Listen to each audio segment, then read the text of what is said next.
Karen stormed up to the grand statue, her red-soled heels clicking against the pavement.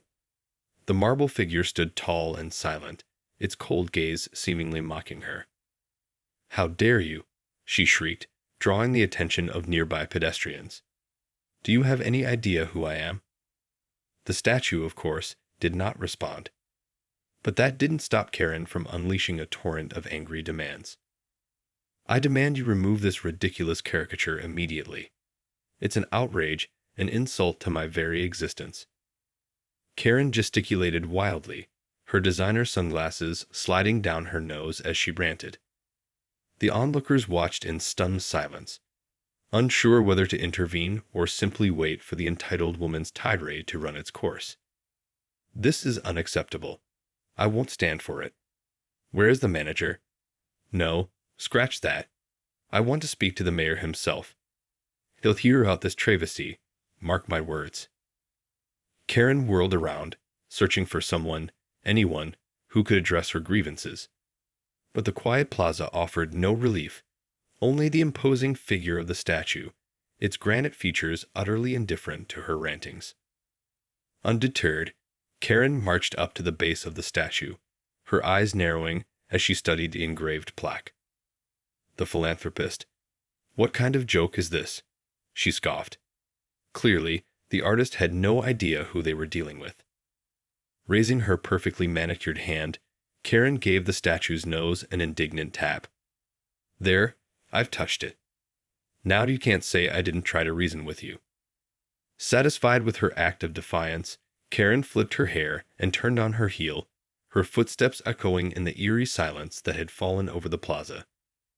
As she stalked away, a few onlookers exchanged bewildered glances, wondering if they had just witnessed a surreal performance art piece, or simply another day in the life of a privileged Karen. The confrontation with the statue did not go unnoticed. By the time Karen reached her luxury townhouse, her phone was already buzzing with a barrage of calls and messages. "Karen, what were you thinking?" Her assistant, Tiffany, scolded. "The whole city is talking about your little tantrum. There are videos all over social media." Karen rolled her eyes, tossing her sunglasses onto the console table. "Oh, please. Those peasants don't know a thing about art appreciation or respecting their betters. I was simply making a statement." Tiffany let out an exasperated sigh. "A statement? Karen, you looked like a lunatic yelling at a statue. Now the mayor's office is demanding an explanation, and the press is all over it." "The mayor?" Karen's eyes widened. "Well then, I suppose I'll have to have a little chat with him. This is clearly a case of artistic negligence, and I intend to get to the bottom of it." Without waiting for Tiffany's response, Karen swept into her home office, slamming the door behind her. She plopped down in her plush leather chair and began furiously typing out an email to the mayor's office. How dare they allow such a crude and disrespectful statue to be displayed in a public space? She muttered to herself. Clearly, the artist has no talent, no vision. I'll have them removed and replaced with something more befitting of my stature. As Karen typed, her manicured fingers tapping with each indignant word, a sense of triumph began to swell within her. She was used to getting her way, and this situation would be no different. After all, she was Karen, a pillar of the community, a generous philanthropist, and a woman accustomed to the finer things in life. The mayor would have no choice but to acquiesce to her demands. And once the offensive statue was gone, she would make sure the city knew who was truly responsible for its removal. Karen smiled, already imagining the headlines and the accolades that would soon be showered upon her. Little did she know, her actions had set in motion a chain of events that would test the limits of her privilege and entitlement in ways she could never have imagined. Karen's email to the mayor's office was succinct and to the point. She demanded the immediate removal of the offensive and unacceptable statue, threatening to mobilize her vast network of influential contacts if her request was not met. However, the response she received was not at all what she had expected. Instead of a groveling apology and a promise to address her concerns, the mayor's office sent a terse reply. Dear Ms. Karen, we appreciate your feedback regarding the statue in question. However, the city has no plans to remove or replace the artwork at this time. The statue is a beloved landmark that represents the generosity and civic-mindedness of one of our most esteemed citizens. If you have concerns about the artistic merit of the work, we encourage you to contact the artist directly. Otherwise, we would kindly ask that you respect the decisions of the city's Public Art Committee. Sincerely, Mayor's Office. Karen stared at the email, her eyes narrowing in disbelief. How dare they dismiss her so casually? Didn't they understand the gravity of her position and the consequences of angering someone of her stature? Gritting her teeth, she immediately composed a furious response, her fingers flying across the keyboard as she unleashed a scathing tirade. She threatened to rally the local media, to launch a smear campaign against the mayor, and to withhold all of her charitable donations to the city's various programs. But again, the mayor's office remained steadfast in its refusal to remove the statue. In fact, their response only further infuriated Karen. "This is an outrage," she exclaimed, slamming her hand on the desk. "Don't they know who I am? I'm not some common citizen they can just ignore." Tiffany, who had been quietly observing the exchange, cleared her throat. "Karen, perhaps it would be best to take a step back and reconsider your approach. Antagonizing the mayor's office may not be the wisest course of action." Karen shot her assistant a withering glare. "Reconsider? Tiffany, you know as well as I do that I always get what I want. This is a simple matter of exercising my influence and making them see reason." With renewed determination, Karen began drafting a scathing letter to the local newspaper, intent on turning public opinion against the city's decision. She would not be defeated by a mere statue, no matter how beloved it might be. Little did she know, her actions were about to set off a chain of events that would test the limits of her privilege and entitlement in ways she could never have imagined. Karen's public campaign against the statue quickly gained momentum, thanks to her relentless efforts and the power of her influential connections.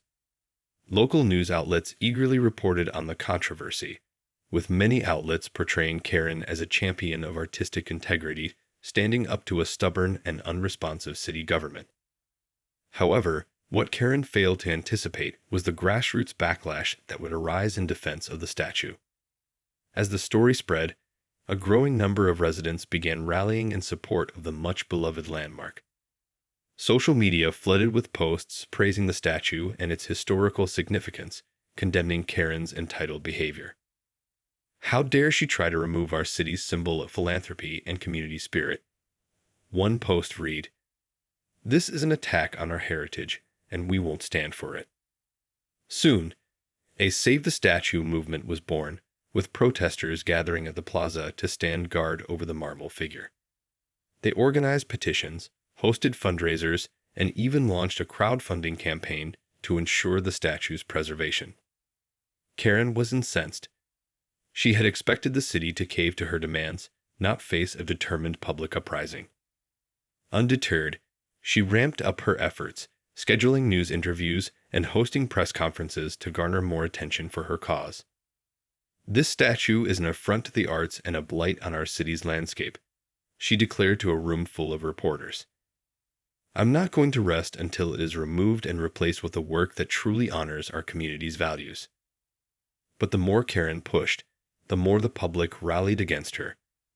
Ordinary citizens, once apathetic to the statue's existence, now saw it as a symbol of their collective resistance against the entitled behavior of the wealthy elite. As the battle lines were drawn, Karen found herself facing an unexpected adversary, the very people she had once considered beneath her notice. The fate of the statue hung in the balance, and Karen was determined to emerge victorious, no matter the cost. As the public outcry against her continued to grow, Karen knew she needed to up the ante. She couldn't afford to lose this battle. Her reputation, and more importantly, her sense of control were at stake. Determined to sway public opinion in her favor, Karen hashed a plan. She would stage a grand, theatrical gesture that would paint her as the victim and rally even more support to her cause. So, one sunny afternoon, Karen showed up at the plaza, flanked by a team of camera crews and reporters. Donning a somber expression, she approached the statue and knelt reverently before it, clasping her hands in an exaggerated display of reverence. "I come here today to mourn the loss of artistic integrity in our city," she proclaimed, her voice thick with emotion. "This magnificent work has been reduced to a mere symbol of greed and excess. I simply cannot stand by and allow such a travesty to continue."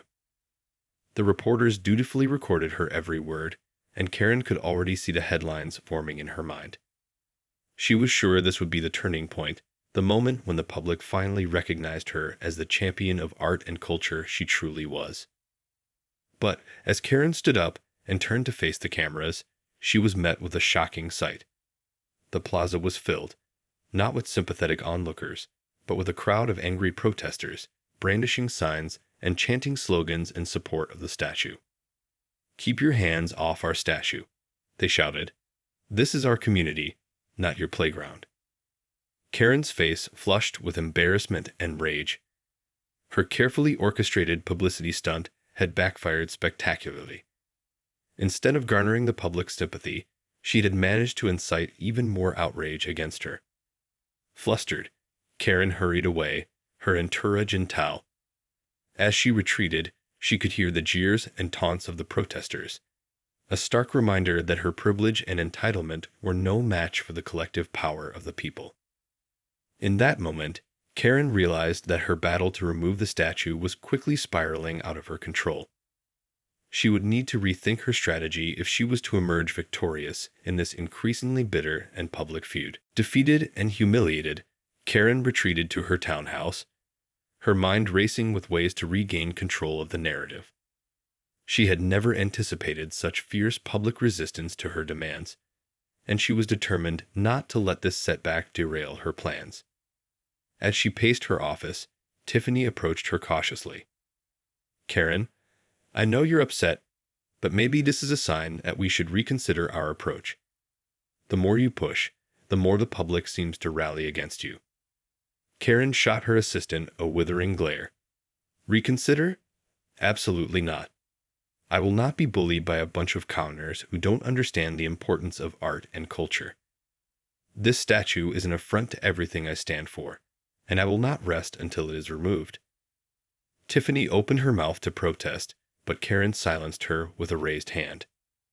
"No, Tiffany. I've made up my mind. But perhaps there is another way to approach this, a more strategic, behind-the-scenes approach." Karen's eyes narrowed as a plan began to take shape in her mind. She knew that her direct confrontation with the statue had been a mistake, but that didn't mean she couldn't find a more subtle way to achieve her goal. Reaching for her phone, Karen began making a series of discreet calls, tapping into her extensive network of wealthy and influential contacts.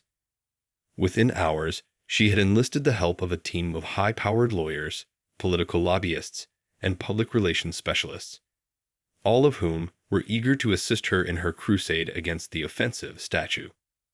"If the city won't listen to me directly, then I'll have to find other ways to make them see reason," Karen murmured, a calculating smile spreading across her face. With her new allies in place, Karen set to work, carefully crafting a multifaceted strategy that would chip away at the public's support for the statue and pressure the city's leadership to capitulate to her demands.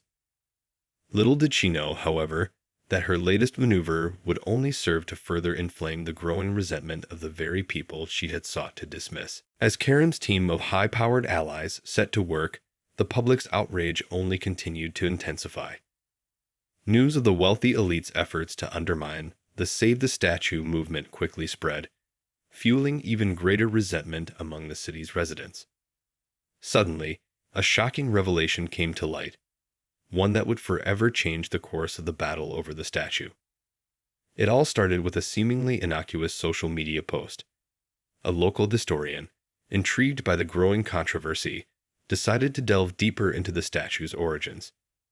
After meticulously researching the archives, she uncovered a startling truth. The philanthropist statue, which Karen had so vehemently denounced as a crude and disrespectful work of art, had been commissioned and funded by none other than Karen herself several years earlier. The historian's post, accompanied by scanned documents and historical records, quickly went viral, sparking a firestorm of outrage and disbelief. Karen funded this statue, and now she wants to have it removed. One commenter wrote, "This is the height of hypocrisy and entitlement." As the news spread like wildfire, Karen found herself at the center of a growing scandal. Her carefully constructed public image as a champion of the arts and culture was shattered, replaced by a perception of her as a manipulative, self-serving individual who had no qualms about erasing her own past in pursuit of her own agenda. The mayor's office, once reluctant to address Karen's demands, now saw an opportunity to turn the tables. They seized upon the revelations, condemning Karen's actions and reaffirming their commitment to preserving the statue as a symbol of the city's history and values. Trapped in a rapidly unraveling web of her own making, Karen could only watch in horror as her carefully orchestrated campaign crumbled around her. The very statue she had sought to destroy had become a mirror, reflecting back the ugly truth of her own entitled and self-serving behavior. As the public outcry reached a fever pitch, Karen realized that her battle to remove the statue had become a battle for her own reputation and legacy. The stakes had never been higher, and the odds had never seemed more stacked against her. With her reputation in tatters and the public's outrage reaching a fever pitch, Karen knew she had only one choice left: to face the consequences of her actions head-on. Summoning every ounce of her remaining dignity, she called a press conference, determined to finally confront the scandal that had enveloped her. As the cameras flashed and the reporters leaned in, Karen took a deep breath and began to speak. "I stand before you today, not as a privileged and entitled individual, but as someone who has made grave mistakes, mistakes that have hurt the very community I once claimed to serve."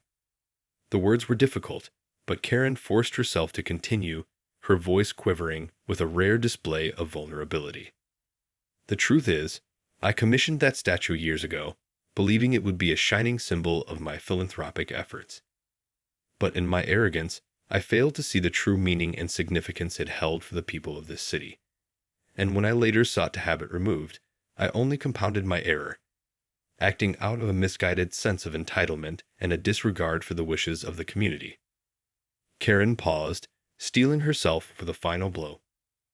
"I stand before you today to take full responsibility for my actions, and to pledge that I will make amends. I will work tirelessly to regain the trust of this city, to support the arts and culture in ways that truly benefit the people, and to never again let my own ego and self-interest cloud my judgment." The crowd, once baying for her head, fell silent, stunned by Karen's unexpected display of humility and contrition. Some even began to murmur in quiet approval, sensing a glimmer of hope that perhaps, just perhaps, Karen had learned a valuable lesson. As Karen stepped away from the podium, she felt a weight lift from her shoulders. The road to redemption would be long and arduous, but she was determined to walk it, to prove that she was more than just an entitled, privileged Karen, and to ensure that the statue, a symbol of her past missteps, would forever stand as a testament to the power of community, resilience, and the transformative potential of self-reflection.